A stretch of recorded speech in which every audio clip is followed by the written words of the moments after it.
Good afternoon, Buffs fans. We hope you guys are enjoying this beautiful Friday. I'm Aidan. I'm Alan, and welcome back to another episode of Sco-Buff Sports. We have a lot of things to talk about today, and we'll kick it off with Deion's press conference. Coach Prime made waves this week as National Signing Day was on Wednesday. But don't just take my word for it. James Burley is here with the Buffs banner, and he's ready to give us the lowdown. Hello. I'm James Burley, bringing you this week's Buff banner. It's hard to say no, Coach Prime noted in his first press conference since his introductory presser in December. As winter workouts begin and spring football approaches, Coach Prime took the opportunity to reflect on the Buffs' success in both recruiting and the transfer portal. Of course, it wouldn't be a Coach Prime press conference without some oozing confidence as he listed the rankings. 21st in the 2023 class and 4th overall in the transfer class. He also put an emphasis on the diverse backgrounds Buffs fans can expect to watch in the fall. CU football will be made up of student athletes from 3 countries and 16 states. Pending further changes, it would be the most states in CU football history. Smart, tough, fast, disciplined, with character continues to be the theme of Coach Prime's needs in a player. He clarified that nobody, outside of the Travis Hunters and a few prominent others, are penciled in for a starting spot. This includes the explosive incoming freshman and 4-star recruit, Dylan Edwards. Despite coaching Dylan throughout his childhood, Coach Prime still expects him to earn his role on the team, stating, "We got to see him compete." While Edwards' opportunity is sure to come, Coach Prime knows that his philosophy may not pan out for everybody on the spring roster. Buffs fans can expect more changes when spring football comes to a close. When asked about his pitch to new recruits, Coach Prime said plainly, "I don't sell nothing. It is what it is." The authenticity and honesty of Deion Sanders continues to present itself. Admittedly, he isn't familiar with all the new faces in the program quite yet, but the process of growing those connections will be exciting to watch unfold as the rebuilt program settles in. Primetime in Boulder is giving Buffs fans across the country a rekindled hope for the future of CU football, and Wednesday's press conference only solidified that. Thanks for listening to Buff Banner. I'm James Burley, sending it back to you guys at the desk.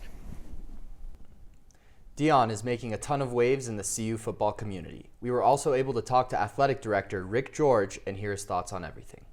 I think he brings that enthusiasm that this program desperately needs, and he also understands the landscape. You know, where does the NIL fit in? Where do the transfers fit in? And you need that knowledge to be able to navigate college football and just college athletics in general these days. And he gets it, and he can articulate that to the parents and to the student athletes, and then I think our fan base, because of what all you do. The way you amplify these things, I mean, there's a lot of energy and excitement. And I think it's not only going to be good for our football program, it's going to be great for our department, our university, our community, and the state of Colorado.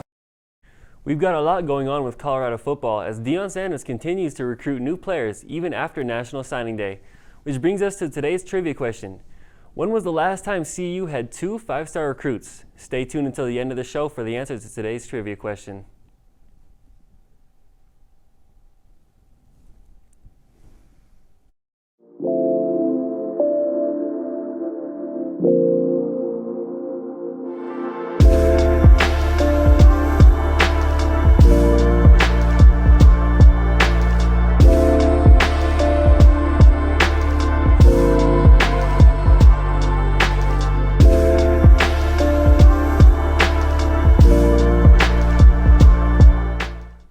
The women's basketball team split their weekend homestand against the LA schools last week, bringing them to 16-5 on the season. On Friday night, the Buffs upset number 8 UCLA 73-70 in an overtime thriller on a game-winning 3 by Kendall Wetta. However, they were unable to keep the momentum rolling on Sunday as they fell flat in a 71-54 loss against USC.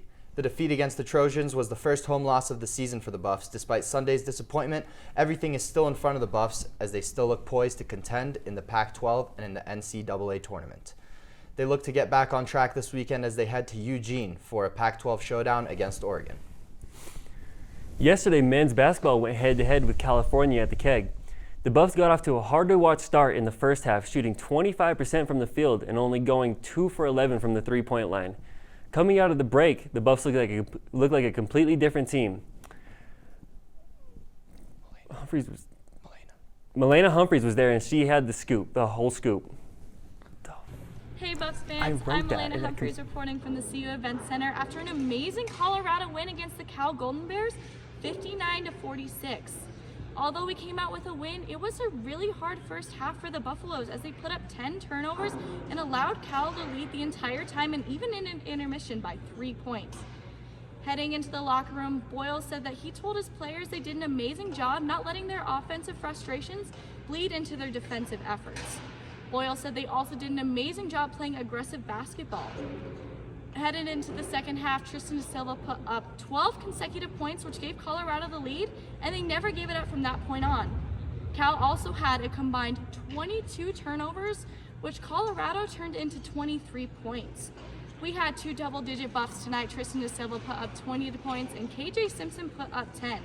Now, looking forward to this Sunday, Colorado will face against the Stanford Cardinals, with tip-off being at 5 p.m. I'm Elena Humphreys reporting from the CU Event Center. The lacrosse season is about to be underway, and boy, do we have something to look forward to.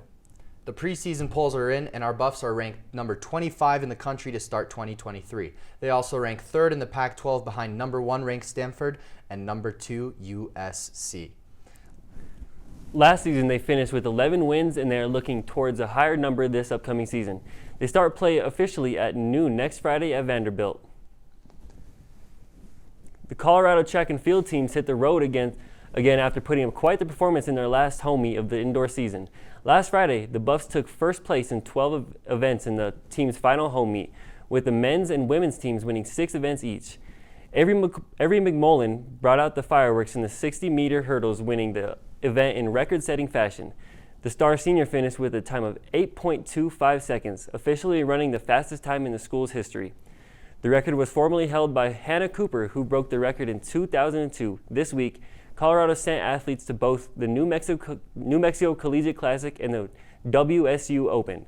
Both meets started earlier today and are currently still in season. Our club baseball team is getting ready to get their season started. They just wrapped up tryouts this week and were ranked 15 in the nation by the National Club Baseball Association in their latest preseason rankings. Last season, the team went 9-3 and finished as the Mid-American West champions. The Buffs are coming off a fall season when they went 7-1, with their only loss being by just 1 to the School of Mines. Their spring season is getting set at the end of February.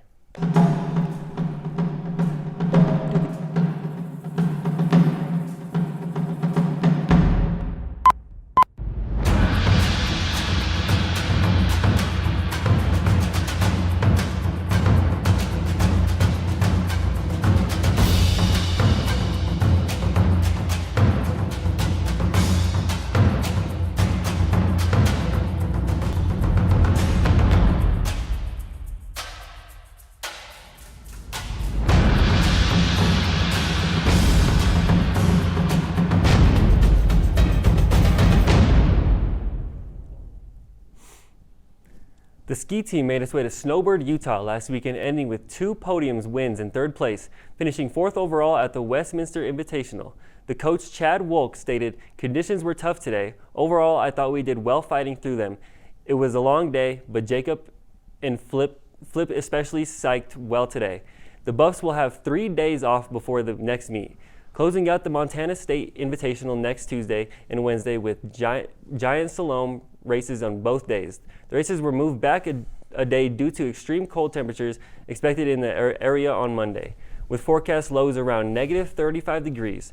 The Buffs will then host the Spencer James Nelson Memorial Colorado Invitational with Nordic races next Friday and Saturday in Steamboat Springs, followed by Alpine races February 9th, 10th at Eldora.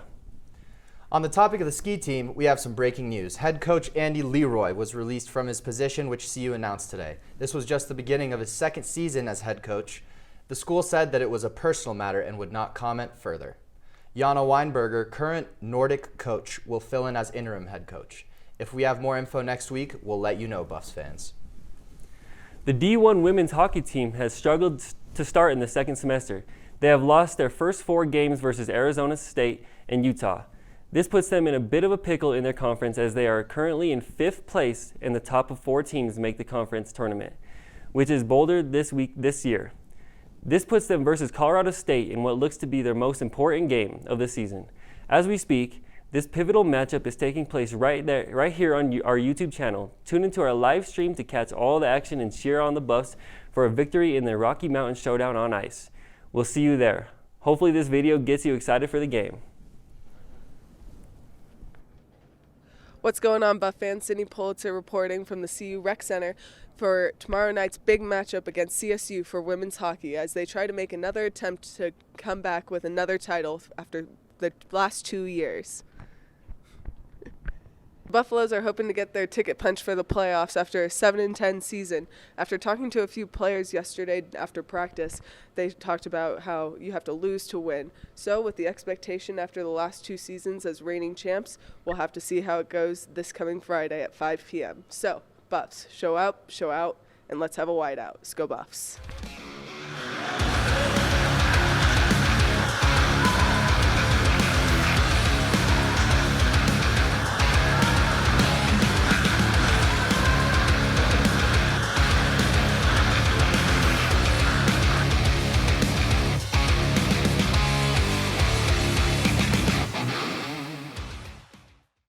I've been waiting for this my whole life. Oh, welcome.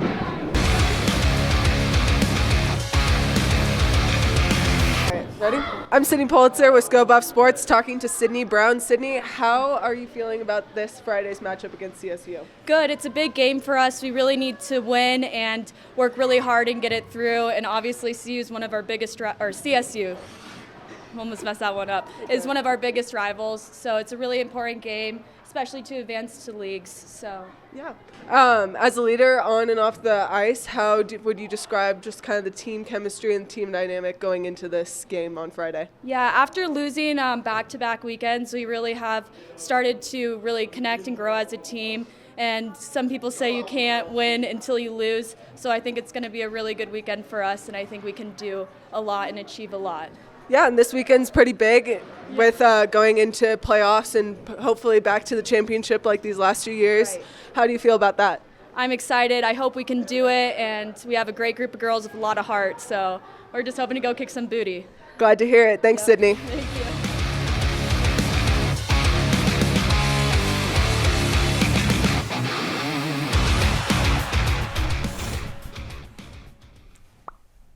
Who's the biggest Bob fan here? Me! That guy. School bus. Go bus, baby, we're all about the bus. School bus! Woo! They can't contain us. We're the best. We can't be stopped. School bus! School bus! School bus!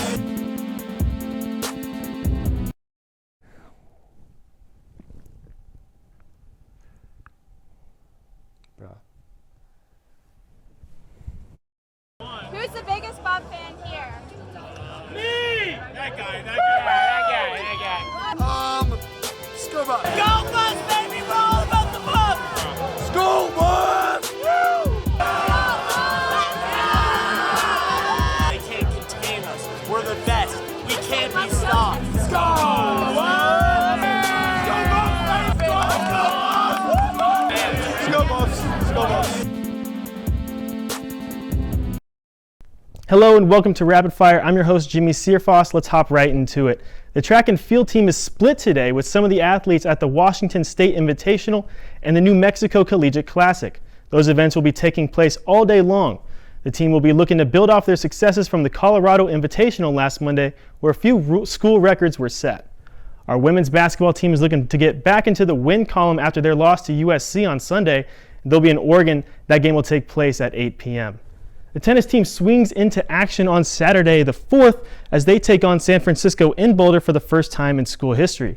The team also has the opportunity to start off 3-1 for the first time since the 2019 and 2020 season. Those matches start at 4. Wrapping up our weekend is our men's basketball team as they take on Stanford Sunday at 5. They're looking to make back-to-back wins after their home win against Cal Thursday night. That's our weekend. Back to you, Aidan and Alan. Have a good weekend. Thanks, Jimmie. As you remember, today's trivia question was, when was the last time CU had 2 5-star recruits? And the answer is never.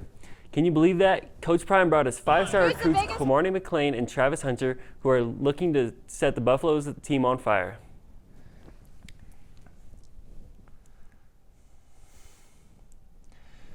For our tweet of the week, we have award-winning rapper and acclaimed member of the hip-hop community Lil Wayne taking a tour of the CU facilities with his old pal, Coach Prime.